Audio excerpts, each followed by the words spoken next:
ఈరోజు రేవంత్ రెడ్డి గారి నాయకత్వంలో తెలంగాణ ప్రజలు శాంతి లేకుండా ప్రశాంతత లేకుండా ఎప్పుడు ఎవరి ఇల్లు కూలగొడతారో, ఎప్పుడు ఎవరి భూములు గుంజుకోబడతాయో, ఎప్పుడు అనగారిన వర్గాల మీద దాడులు జరుగుతాయో బిక్కుబిక్కుమంటూ బతికే పరిస్థితి వచ్చింది. ఆనాడు ఆంధ్రప్రదేశ్ రాష్ట్రం నుంచి మొదలుపెట్టి ఇవాళ తెలంగాణ వరకు 70 సంవత్సరాల కాలంలో రేవంత్ రెడ్డి లాంటి ముఖ్యమంత్రి కనుక ఉంటే ఇవాళ హైదరాబాద్లో కొన్ని వందల బస్తీలు ఏవైతే ఉన్నాయో ఇవాళ ఆ వందల బస్తీలలో నివసించేటువంటి పేదలు ఉండేటువంటి ఆస్కారం మీద లేకుండే. ఇవాళ మనం చూస్తున్న వాజ్పేయి నగర్, వెంకటస్వామి నగర్, అంజయ్య నగర్, బద్దం బాలరెడ్డి గారి నగర్, టైగర్ నరేంద్ర గారి నగర్, ఇలాంటి బస్తీలే ఉండకుండా పోతుండే.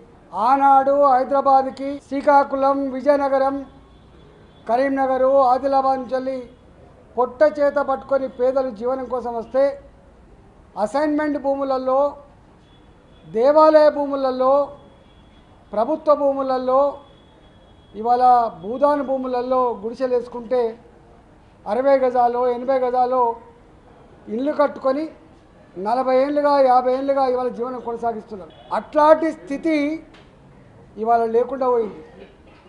ఖమ్మంలో భూదాన్ భూములలో ఏ పేదలైతే ఖమ్మం పట్టణానికి బతకడానికి వచ్చిందో అలాంటి వాళ్ళు గుడిసెలు వేసుకొని రేకుల షెడ్లు వేసుకొని జీవిస్తూ ఉంటే అకారణంగా చెంపా పెట్టకుండా నోటీసులు ఇవ్వకుండా ఇవాళ ఇంటికొక DCM లారీని పంపించి యుద్ధ భూమిని తలపించే పద్ధతిలో 10,000 మంది పోలీసులను పెట్టుకొని ఆ ప్రజల మీద చేసిన దాడి, ఆ ఇల్లు కూలగొడుతున్న తీరు, అక్కడ మహిళలు కన్నీరు పెడుతున్నటువంటి పద్ధతి, ఇవాళ పిల్లలు కూడా మా ఇల్లు కూలగొట్టకండి అని చెప్పి వాళ్ళు కార్చిన కన్నీళ్ళు సాక్షిగా ఇవాళ యావత్ తెలంగాణ సమాజం అంతా కూడా సిగ్గుతో తలదించుకుంటా ఉంది.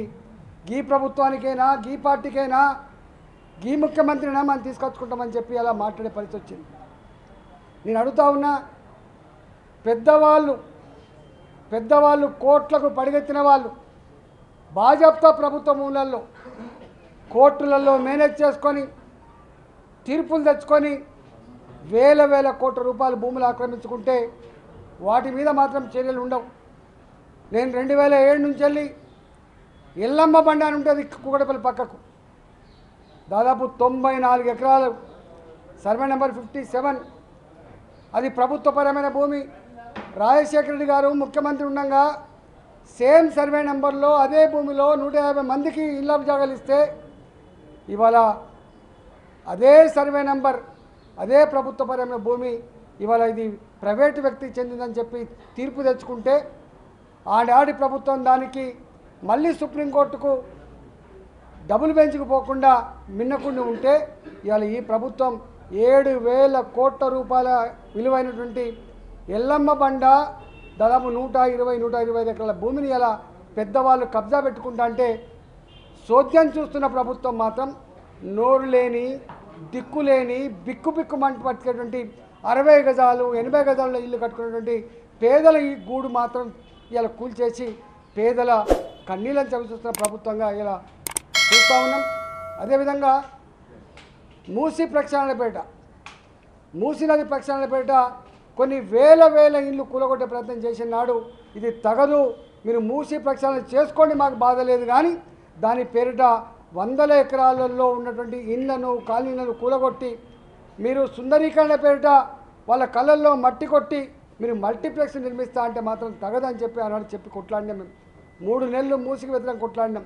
ఇవాళ ఫేజ్ 1 పేరిట మీరు మూసీ నదిలో కొబ్బరి నీళ్ళు లాంటి నీళ్ళు పాలించండి, మాకు బాధ లేదు, మూసీ నదిని ప్రక్షాళన చేయండి, మరి బాధ లేదు, కానీ దాని ప్రక్షాళన పేరిట ఇవాళ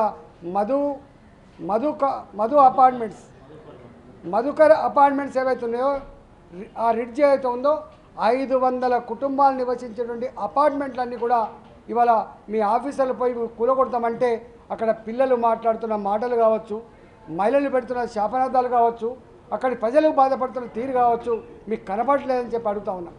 మొన్ననే కేంద్ర ప్రభుత్వం మీకు జాగా కావాలంటే మిలిటరీ జాగా ఇచ్చింది. ఇవాళ గాంధీ పార్కును బ్రహ్మాండ నిర్మించుకోండి, బాధ లేదు, కానీ 500 పైచలకు ఇళ్లను కూలగొట్టి మీరు వాళ్ళని రోడ్ల మీద వేసి కంపెన్సేషన్ పేరిట బుకాయించి ఇవాళ వాళ్ళ కన్నీళ్ళు చూసే ప్రయత్నం చేస్తే ఖబర్దార్ అని చెప్పి హెచ్చరిస్తూ ఉన్నాం. ఇవాళ 2 సంవత్సరాలు దాటిపోయింది ప్రభుత్వం వచ్చి.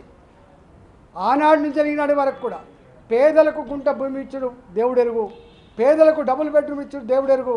కానీ పేదల ఇళ్ళు కూలగొట్టి పేదల బతుకులతో చెలగాటమాడుతున్నటువంటి కాంగ్రెస్ ప్రభుత్వంగా ఇవాళ రికార్డు ఎక్కుతూ ఉంది. నేను ఇవాళ తీవ్రంగా ఖండిస్తూ ఉన్నా.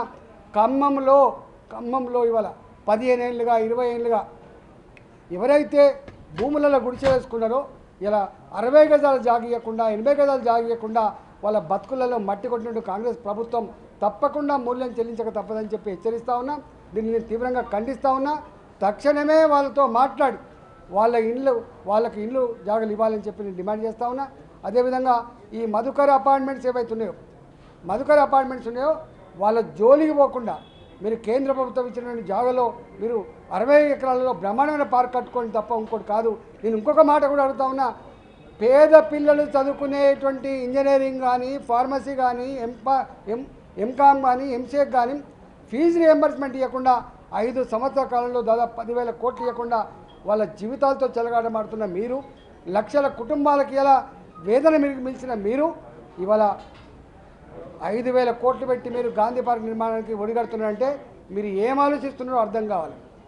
ఆ దవాఖానాల్లో మందులు లేవు, రిటైర్డ్ ఎంప్లాయీస్కి ఇవాళ వాళ్ళకి రిటైర్మెంట్ బెనిఫిట్స్ లేవు. ఇవాళ వాళ్ళు దాచుకున్నటువంటి ఎంప్లాయీస్ యొక్క ఫండ్ నుంచి డబ్బులు తీసుకుందామంటే వాళ్ళకి డబ్బులు లేవు. ఇవాళ స్కాలర్షిప్లు లేవు, హాస్టల్లో డైట్ ఛార్జీలు లేవు.